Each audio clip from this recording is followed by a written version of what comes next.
Hello, everyone. Andrew and Kelly here, back once again to regale you with more monthly movie mini reviews. I'm happy to announce that my sister and I made the list for sexiest people on Earth. We did. I'm not going to tell you where on the list we rank, but we're on there. We're on Earth, so we're on there. Yeah. See, I was going the separate way, like that you and I actually made the list, like, Idris Elba, Elijah Wood. Like we created Kelly. yeah, we made the list. We wrote it down. We literally made it. There are lots of pictures. It's a very good list. It's a great list. Okay, so we are going over our March movies. That we are. So I have significantly more movies than my sister. We're catching up, yo. Like catching up. It's the beginning of June, and we're talking about March. I'm proud. Right. Of us. May is going to go quick because I only watched one movie that month. Yeah, May. Well, see, so March for me, March 1st is Olivia's birthday. March 3rd is Miles' birthday. March 14th is Hudson's birthday. That's my nephew.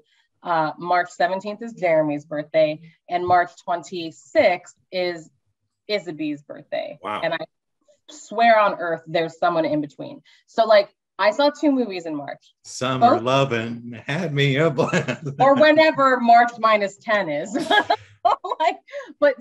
Probably summer. You're probably right. But yeah, no, it's every child in my life has a birthday. March. All right, I'm gonna watch a movie. Oh, God damn it, someone's birthday again. Yeah.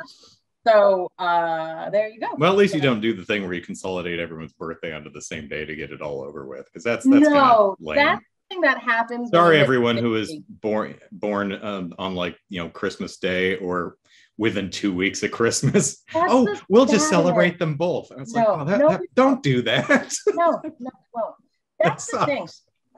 Like for me, it does mean that every single weekend of March we have a family birthday party, somewhere. Which is, in one sense, you're like, yeah, this is so exciting, but it does get a little old. And then so do the people. There you go. But that's what I'm saying. But like once you hit a certain age, then you can start combining birthdays. Combining birthdays is either after 60, or in an office setting when they're like, we're doing the March birthdays for everyone in the company. Yeah. Here's the March birthdays. I remember the before times when we used to meet in the break room and have cake and stuff. Yeah. Here's all the March. My company actually, before the pandemic hit, we actually at some point got cheaper on that and started doing bi-monthly birthday parties. So it was like, here's all the January and February birthdays. Here's all the March and April birthdays. They better have brought 2 cakes.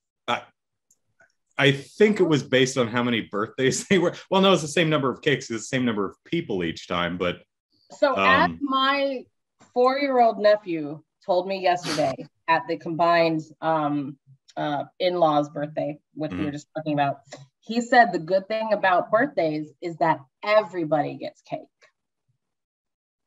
Man, birthday parties would suck if the birthday person was the only one who got to eat the cake. Exactly. So your company better make sure everybody gets cake. Although, if there's anything the pandemic taught me, it's I don't want to eat cake that someone's gone over. I'm like, nope, no, I'm not gonna. No. It did not occur to me until I was 40, but that's really gross. Just all over the cake. Here, want some? No. Well, and children are much more wet in their blowing. Yeah. It's they just sometimes you can see the expectorate and you're like, well, we did that's why you need the cupcake. Like that's why you need the here's the cake with the candles. Here's the cake we're gonna eat. Yeah, or just here's a cupcake with the candle that has a number on it. All you need to do is blow that thing out, and then here's your cake of the same cherry frosting variety or whatever it is. But yeah, so that's how you solve birthdays. I had a funny idea. Just an image pop into my head of someone frantically trying to blow out cake candles with a mask on, and then their face lights on fire because they get too close. Yeah, and that's like, I wouldn't do a skit like that because too many people would interpret it. Yeah, masks suck. We shouldn't wear them. I'm like, no, that's not the point. No, no. So, all right. So let us start our monthly movie mini reviews with the first movie I watched in March, on March 1st, the French Canadian wonder from 2008, movie for the entire family, if you're sickos, Martyrs. Oh, Jesus! Yeah. Movie that everyone in the family can everyone can enjoy on different levels. Oh, what a way to start a month. Yeah. Please, continue. So, Martyrs. Now, I don't even know where to begin. So this came out in 2008. This was a time when a lot of when America was starting to import a lot of foreign horror cinema. There was like a real hardcore, especially in France, especially hardcore horror boom. You had like Them and Inside and Martyrs and well, when was Renew and stuff? When were those all decided? Well, that was Japan. That was I think more turn of the century. I think that was closer around like 2000 and so. Okay. Yeah. So this would have been years later, and those were more psychological, spooky movies. They had some horror in it, quick blasts of kind of thing.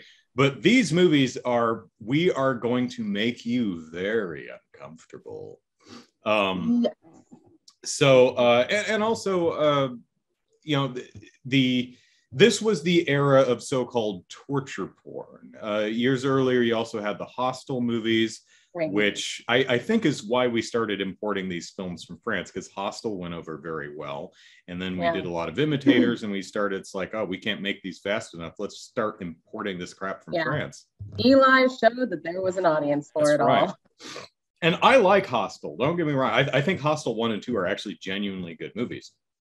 And there are some similarities between Hostel and Martyrs. Now, Hostel is the story of a bunch of kids who go on a European backpack trip. They stay in a hostel and they get kidnapped by some weird organization that kidnaps tourists and sells them to be tortured by really bored rich people. So first half of the movie, your characters you get to know the characters so that you care about them when they get offed. And then they get kidnapped and they get tortured, and some of them die and one of them escapes. But then he's like, I must go back and save at least one. And he goes back and he saves at least one. And doing that is what allows him to ultimately escape. That movie dies at the beginning of the second. But breaks my flippin' heart, the beginning of the second movie. Yeah. Now, Martyrs is exactly the same thing, except they don't escape. They just get tortured to death for the last hour of the movie. The end. So, not particularly narratively satisfying. Right, but more realistic? Probably more realistic. Probably not getting out of that one if something that horrible happens to you. But I will say that it has a really strong start. Okay. I wrote, it has a wonderfully unconventional structure and compelling forward momentum for the film's first half. So I guess I just spoiled the entire movie. I'm sorry. I should have a spoiler warning. 2008, I guess. I guess we're past the statute of limitations no offense, on that one. But Martyrs is kind of one of those movies that you need to know more before you go in. Sometimes there are some it's one of those movies you want to know what you're getting in for. There are certain genres of film you don't want sprung on you. Yes. Right.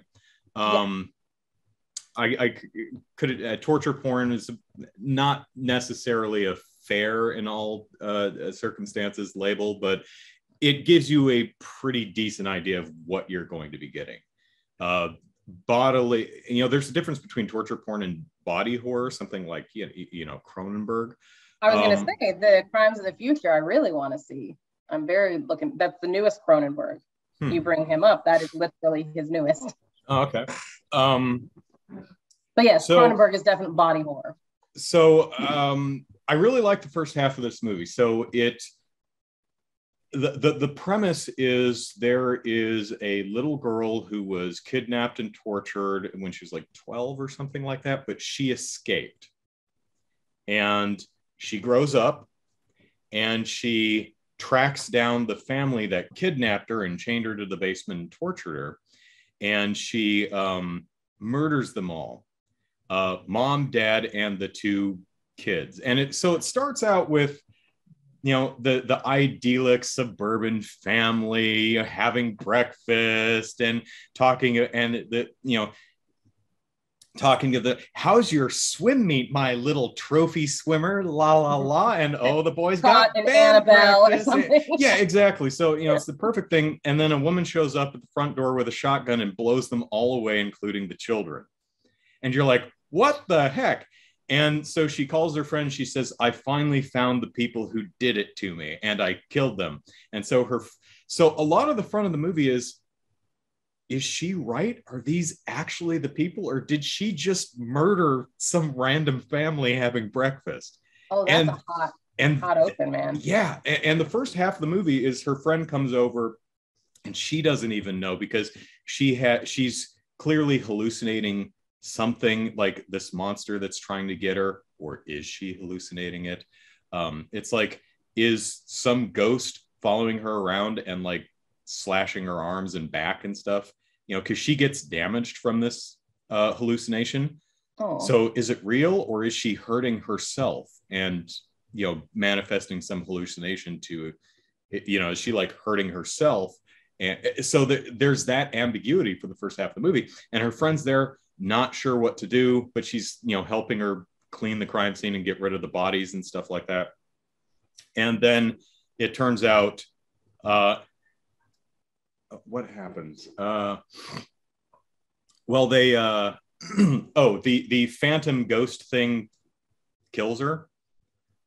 So she gets attacked by her little phantom ghost thing, and she dies from her injuries. And the girl is there alone. The friend.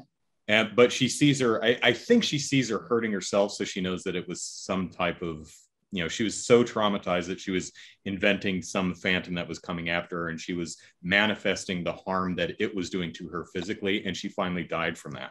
So she buries her friend, but before she leaves the house, she finds a secret passage to a dungeon where someone is chained up and has this metal woman in the iron mask thing bolted to her head. And so she tries to save her and get this and unscrew this thing out of her head.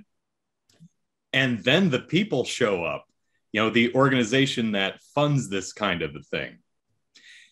And they kidnap her, drag her downstairs, lock her in the basement. The last hour of the movie is her being tortured to death. She doesn't escape. The movie doesn't, I'm not sure what the movie's trying to say. There is a thing where they're doing a little bit with like, why are they doing this? It's one of those, they're trying to like get closer to God through pain. Like if they can torture someone to the brink of death, they can momentarily see beyond the veil and report back what's there. Right. So this gal gets, well, I'll leave the details of the torture ambiguous, so I don't spoil everything, right? Oh. So they torture her to the brink of death, and the grand poobah of the whole cult is like, what did you see? And she whispers it in her ear, and she's about to, you know, she's in her dressing room, and all the people are gathered because she's going to come out and make the announcement and reveal what is beyond the veil, and she blows her head off with a gun. Was it frightening? Was what's beyond the veil frightening? Was it disappointing? Was she just really selfish? But there is a little bit of catharsis looking at these, you know, rich assholes sitting around feeling all gypped, you know, and not getting what they want. Yeah, exactly. That's kind of funny. But I don't think that's a strong enough payoff for the entire movie. There's a lot I like about it, but overall the movie was just kind of boring. And that's the thing, like I agree, the second half, that it's not a strong enough like plot for a movie. Like there wasn't a a reason. There wasn't a moral or a lesson. Mm-hmm. And for all of you who in the comments are like, tell me the lesson of Hostel. Fast forward to the scene in the bathroom, baby. That's the moral of Hostel. Or the locker room. Yeah. It's not even like the woman who gets tortured to death like gets one over on them. But if she had managed to, maybe, but so here's the question though: do you believe that she did fulfill that which they wanted? Like, did she see the beyond? Did she have that? Like, did she fulfill that which this entire, like, the entire organization is trying to find out from these, sacrifices? What's beyond? She definitely saw something. So if she saw something, then she holds all the cards. She had an experience. And then she can kill herself knowing that no matter what. Yeah, she could have just like said, nah, I'm not telling you. Oh, yeah, I saw beyond the veil. Yeah. I ain't telling you. What are you going to do? Torture me to death? Exactly. Yeah, something. One last FU for my friend if she'd saved any, because the woman she finds in the basement with the thing drilled to her head doesn't save her either. Everyone dies. So it's kind of unsatisfying. And really the biggest problem of the movie is the last hour of the film is just boring because it's just her being slowly tortured to death for literally the last 42 an hour. That's a long time. It's a long stretch. And would the denouement be as powerful if we didn't have to vicariously experience her ordeal? Perhaps not, but the denouement, regardless, not that satisfying. It was kind of funny. I was like, heh. I went, heh. Evil rich people. They were mildly inconvenienced. They were disappointed. They're just gonna have to keep doing this, I guess. Yeah, they'll just have to go get another gal. But and a new grand poobah. So now Martyrs was remade a few years later. I have not seen the remake. Under the same title? Same title, yeah. It was an American remake. I haven't seen it. I have no idea. Kind of curious to see what they if they did anything different, or because it's such an interesting setup with a payoff that I don't think works, at least the way it's done. So I'm kind of interested to see what they did with the 2015. Mm-hmm. Holy, who's in it? Starring I know you know one of them. I love Troy and Belisario. Bailey Noble, Kate Burton. Do I know those people? I know Troyan, obviously. Who doesn't? I've not seen it yet. It's difficult deciding to watch a remake of a movie you didn't watch, because it's like, is it going to improve or just going to be more of the same? Every single one, like, no offense to anyone, but these 5 female actresses that all look exactly alike. They're just Hollywood tends to cast a type. Yeah, and there they are. Anyhow, so all right, interesting. On March 2nd, I watched What We Do in the Shadows.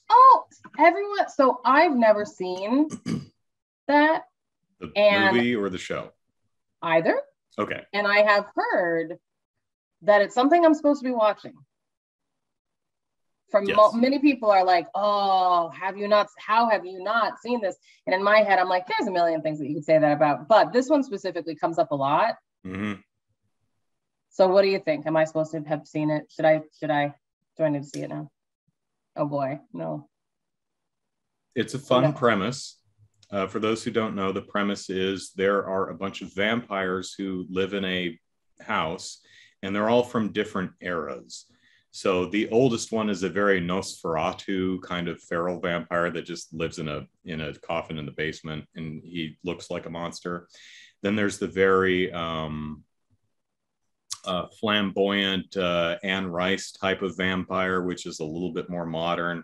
And then you have the dude who was like just turned 3 weeks ago, and he's a completely modern guy. So you have different eras of vampire.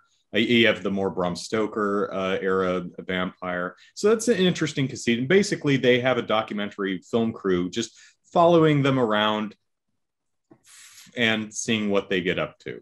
It's a fun premise. A lot of it's pretty clever. Is the movie a stand, like, because we were just talking about Bob's Burgers. It's presented as a documentary. Right. Have you seen the show though? Like, are the same? I've seen clips from the show. I don't know. It's different actors. I don't know if they're supposed to be the same characters. I know some of the characters are new. I've not seen the show, but I'm gonna guess it's just a different house with a different set of vampires. I don't imagine they're the same characters.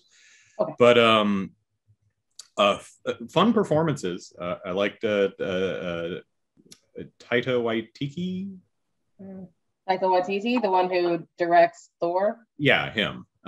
And Jamie Clements, something like that. One of the Flight of the Conchords dudes. Yeah. Wonderful performance from him. I just didn't find it funny for the most part. There were 4 jokes that I found really funny, but that's not enough for a 90-minute movie. No, that's not.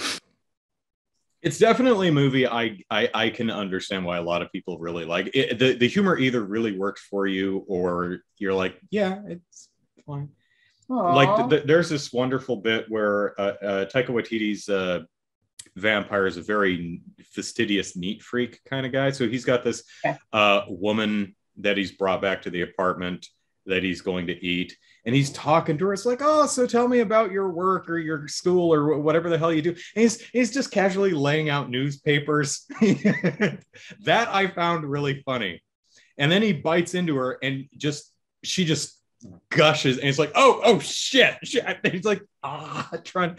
That I found really, because she's just spraying all over the place. It's like, oh, God damn it, son. He's trying to block it. Oh my God. That I found really funny.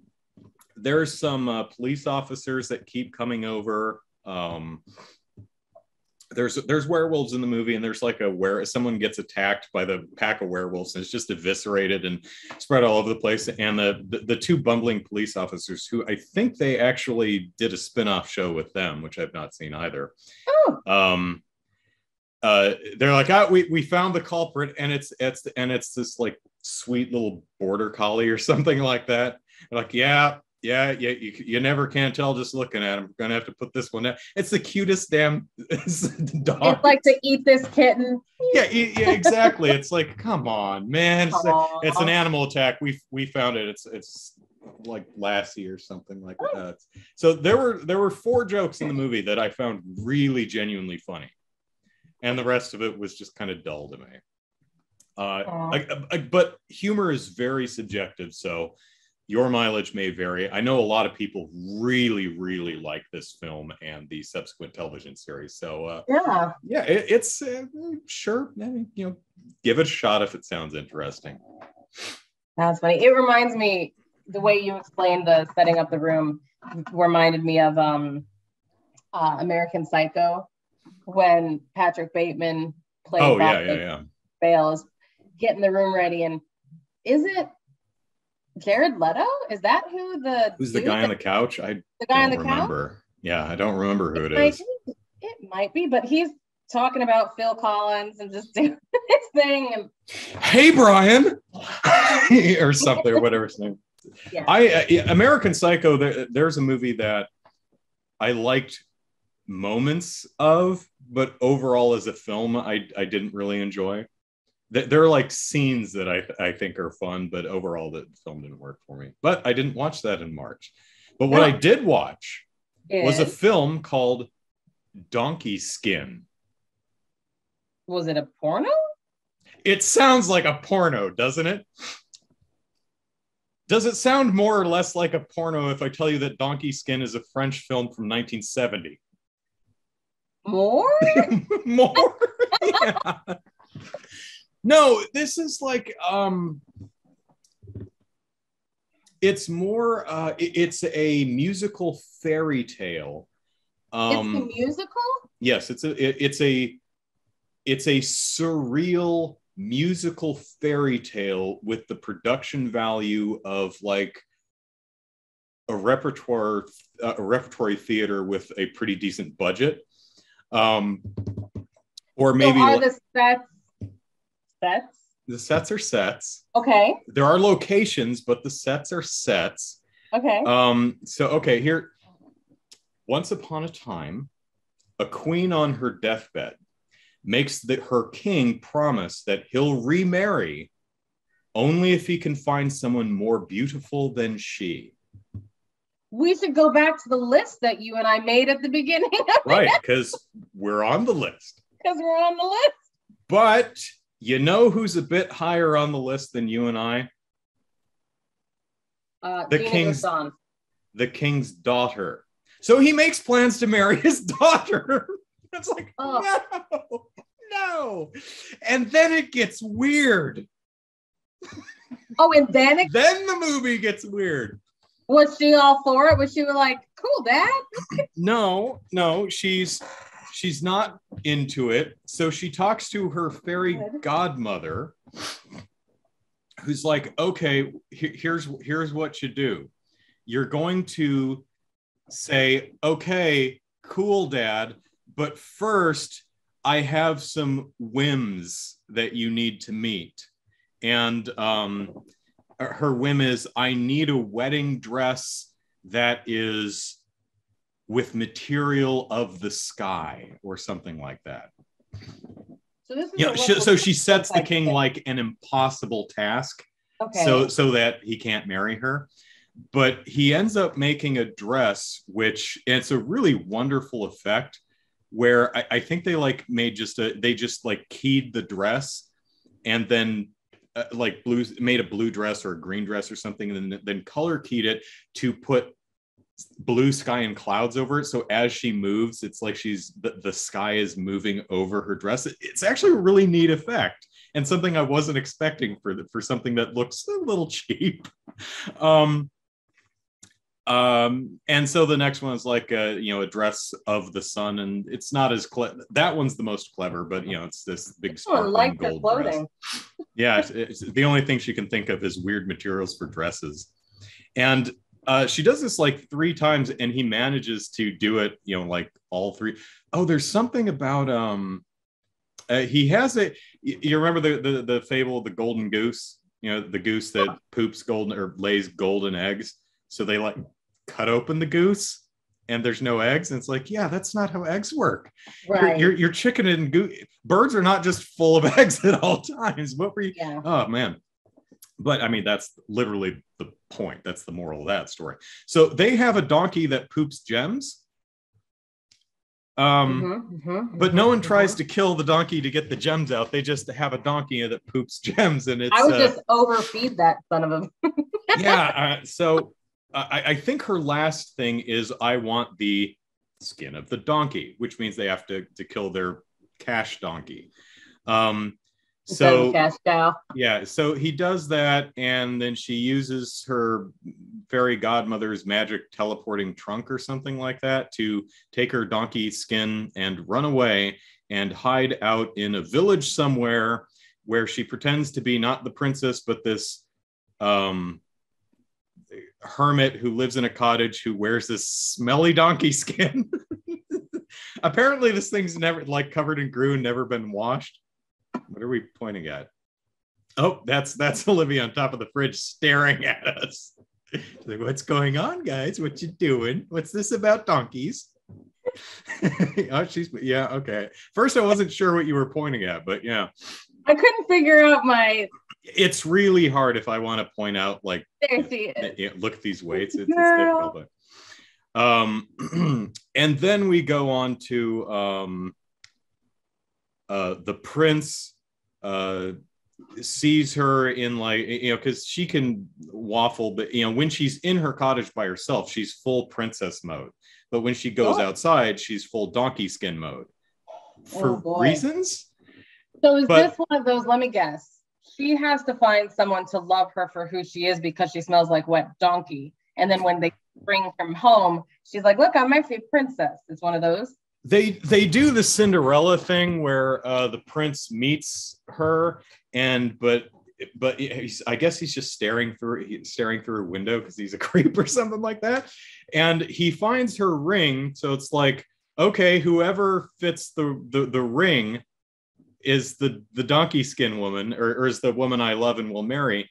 And he like pretends to be sick. Oh, I can't do anything until mom and dad, you find the woman who fits this ring. It's like, I mean, it's apparently a particularly slender ring, but I mean, come on. I mean, this is even less believable than that glass slipper bullshit, you know? I was going to say, I'm like, oh, that's, I mean, on a good day, like, if I eat salt, I can't even fit into my own ring. Yeah, so they go, it is a weird movie. Yeah. There is a helicopter at the end of the movie. This movie is weird. This seems very out of place, a helicopter. Yes, it is incredibly anachronistic, and it is weird. And it's a musical. We've forgotten this whole time. I kind of love this movie. Yeah, the music is, I wouldn't call it a bop, but the music's fine. It's okay. It's fine. It's adequate. It's not memorable. It's there. It's fun. It's okay. But the movie is so surreal, and the production design is gloriously flamboyant. The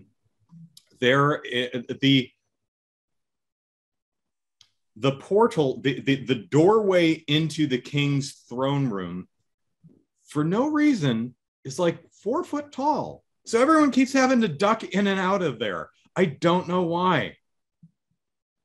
Everyone who, this kingdom, all of the people who work there have their faces painted blue. I don't know if they're supposed to be like an ethnicity of blue-skinned people, or if it's really supposed to be body blue, or just like, I don't remember. Okay. But because they're mostly fully clothed, I don't remember if their hands are blue or if they did. But the other kingdom has red people with their faces painted, bright red. So I don't know if that's just these are our country's colors kind of thing. The king's throne room also has a tree in it, and if you look closely, there's a naked woman in the tree, painted like the tree. Like a wood nymph or something. And I'm not sure if it's supposed to be mystical or if he just hired a naked woman to get painted like a tree and pose in front of a tree. It is so weird. This sounds crazy. I would definitely recommend Donkey Skin because you've never seen anything like it. No. I'm not calling it a good movie, but I'm very glad I watched it. I don't think I would have, like, that's almost like someone doing a college thesis or something, and they're like, just throw more at it. That's why I described it as kind of, it feels very repertory theater. Yeah. It's something that a bunch of passionate theater kids do without any regard of whether it's commercial or not. Right. Well, it's one of those, like, this was someone's passion. This definitely means something to somebody. And or too many cooks in the kitchen. Like, well, can we have this? And can we have this? And everyone gets something. This feels like a creative vision. Oh, okay. Yeah. Maybe inspired by a lot of drugs, but definitely a creative vision. And one I do not regret sampling. I really, so I don't think. Do you remember what you watched it on? Criterion Channel. Oh, that might, okay. So it might still be on there if you want to watch it. And I recommend it. I think you'll get a kick out of it at the very least. So, all right, let's do 2 more of mine. All right. And then we'll move to one of yours. Mm-hmm. The town that dreaded sundown. So, okay. So here's the thing. Okay. I know and when I say no, I'm not going to be able to bring it up but I am aware of the true crime history that created this film. Okay. And there are 2 films of The Town That Dreaded Sundown. Yes. Which one did you watch? The 1976 version. Perfect. The one that's essentially, hello, Olivia. The one that's the one that's an adaptation of the real crime. So it's presented as a police procedural. Yes. And I hear that there is a very eerie scene with a boy and a trumpet. Is it a boy? Is it a trumpet? It is a trombone. Trombone, thank you. And I need to blow my nose. Hang on. Fantastic. And now we don't have to look at that mattress. She's no longer on it. But we'll be getting rid of that mattress on the 15th because that's when bulk pickup is. So until then, it is her play space. And then she'll be real upset when the mattress I had sprung a leak. Oh. So there is a scene where someone, guy or gal, don't remember, is tied to a tree. Mm-hmm. And the killer comes up behind them with a trombone. With the knife on the trombone. With the knife attached to the end of the slide and goes, stab, stab, stab. It is unique. Never seen that seems really inefficient. It does. But it's certainly unique. So it's it's about a killer, and to be fair, a solid physical performance by the killer in this film. But as I wrote, it's a boring, poorly made police procedural where the police do no investigating other than wandering around, hoping they stumble upon the killer at some point. The true killer, I don't believe, was ever found. I don't believe so, no. Yeah. And it was one of those, I think it's the Texarkana is where that took place. And so I think there was a lot of fighting over whose jurisdiction it was in. Because you have a city that's with a border running through it, so you had jurisdiction pissing contests and stuff. It was a whole mess. From again, I'm not that's something that happened 50 years ago. I don't really, or no, that happened like in the 50s, right? So that was like 70 years ago. The reason I'm confused. When you said 50, I still went to the 50s, though. That's the reason I'm confused is I think it's supposed to take place in the 50s, but the movie still has modern of its era cars and buildings and dress. They didn't bother, getting old cars or anything. If I'm remembering the right movie, so I think that might be why I was initially confused on the era. But it's not a good movie. There are some interesting kills, like the trombone slide thing, which is unmotivated and weird, but it's certainly unique. And I do like the conceit of the movie as presenting it as less of an actual slasher film and more of a full-on police procedural.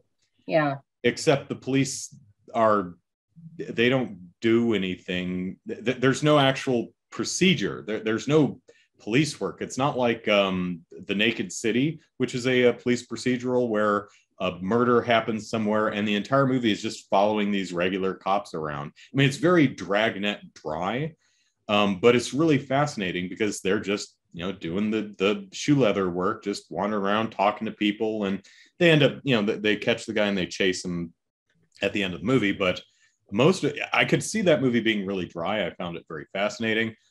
This one, I think, is going for the same idea, but the police don't do anything except just kind of aimlessly wander around and kind of hope that they run into the killer at some point. It's really kind of a dull movie. What led you to watching it? Like, had you heard of the case? Had you heard of the movie? Was it just you were flipping one night and you were like, oh, I guess I'll watch this? I had actually heard of the case at some point tangentially. I think probably because of the whole snafu with the border going through the town. Yeah. I think I had heard of the movie. I didn't It's realize. a great title. I love it. Yeah, the title's one of those memorable titles. So I'd like, oh, I've heard of that. I'll watch that. And even after watching the movie, I didn't really realize it was based on a thing until like the title card told me. I'm like, oh, is that okay? Sure. Yeah, because I'm pretty sure the movie's taking some decent liberties. I don't know if that trombone slide knife thing is actually realistic. It is not. I'm gonna guess no. That's something invented for the film. It is not. Yeah. But yeah, I was barely aware of it as an actual event that happened. I'm like, oh yeah, I've heard something about that. But yeah, it was just a movie that the title I recognized. I'm like, oh, I should watch that. Yeah. And now you have. And now I have. And now I never have to think of it again. There you go. So the next movie. Watch the 2014 one or the one that came out then after it? Yeah, the next movie I watched was The Town That Dreaded Sundown, the 2014 film. Yeah, that's my brother right there. Now, the interesting thing about the 2014 Town That Dreaded Sundown is it's a very meta movie. I mean, granted, we've been doing meta movies since New Nightmare and Scream in the mid-90s, but this is a film about the actual town where the actual murders took place, and then the movie came out 20 years later and people thought that was in poor taste, and now 40 years later the killings are starting again. And very interesting. Yeah, so in the fiction of this movie, The Town That Dreaded Sundown 1976 is an actual movie that came out and was banned in this town because it was, glorifying something that had happened. Kind of like the Slender Man thing and that whole big case that they were like, it glorified the death of that little girl. Right. Interesting. So it's got a real interesting premise. I like what it's going for. What did I say? So love what the movie's going for. A ton of surprisingly bold cinematography, some nice gore, and there's also quite a bit of wonky editing, and I don't think the movie quite works as a whole. Still glad I watched it though. Yeah, it's about a copycat who's copying the movie, which they were afraid someone would do 40 years prior. It took their sweet ass time. They're like that's like a little 3-year-old watching it with his older brother going, one day. Yeah, so it ends up being, without spoiling anything, they get Scream levels of complicated with who the killer is and why. It's like, but it was really Old Man Johnson because of the, tax property rights that they were fighting. It's like, what? Why did you do all this for that dumb thing? And my assistant, Mr. Goober, I just had nothing better to do. Right. Like, what? I was bored. Yeah, it's like, so there's a lot of questions. It's like, well, wait a minute. Is it the son of the real killer who's pissed off that he didn't get like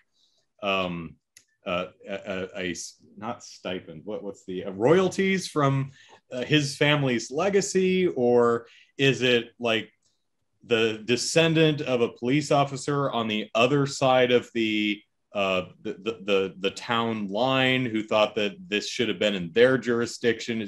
So there's a lot of interesting leads that the investigative journalist or whoever the hell it is following up on. It's not the police doing the procedure. There are police and they have a procedure in this movie, but the movie follows an amateur investigator, and her amateur investigating is amateurish because she's an amateur, and the police actually chastise her for that, but it makes sense. I'm like, I like what this movie's doing. Right. But the conclusion of the movie is not, I think it works for the film, but it does get into Scream levels of the ending where the killer unmasks themselves and says who they are and why they're really doing this. And you're like, yeah. There had to have been a lot better ways to work through your issues than just murdering a bunch of unrelated people, right? So definitely an interesting double feature watching the original 76 movie and then the one from 2014, which is not a remake. It's not a sequel per se, and it's not a remake. Right. So it's a really interesting approach to we have the rights to this title and we're going to exploit that. Do something. That's may as well do something interesting. Yeah. Cool. So, all right. Your turn. What'd you watch in March? So on March 3rd, which was a Thursday, we did not have Miles. That was a day that he was with his mom. And I'm rolling over. Oh no, my dress is literally caught in my wheels. Okay. It's a very, there's a lot going on. You scoot back and rip. There's a lot going on with this dress. Anyhow, we went to the theater and watched The Batman. Okay.